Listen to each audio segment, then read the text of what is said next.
দ্বিতীয় ওয়ানডেতে ভারতের ব্যাটিং ছিল প্রায় নিখুঁত। কোহলি তা অভিজ্ঞতার চাপ রাখেন কোহলি ১০২ তা অভিজ্ঞতার চাপ রাখেন এবং তরুণ ঋতুরাজ গায়কোয়াড় এবং তার ক্যারিয়ারের প্রথম ওয়ানডে সেঞ্চুরি তুলে নেন।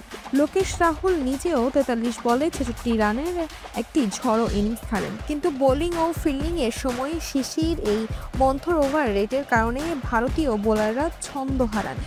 বিশেষত এইডেন মার্করামের ক্যাচ মিস হওয়ায় এবং ডেথ ওভারগুলি বোলারদের অতিরিক্ত রান দেওয়ায় সব মিলিয়ে মনে হচ্ছিল দলের মনোযোগ কোথাও যেন ঘাটতি ছিল। এই ১০% জরিমানা হয়তো সেই ফিল্ডিংয়ের মনোযোগের অভাবকেই আরও একবার চোখে আঙ্গুল দিয়ে দেখিয়ে দিল।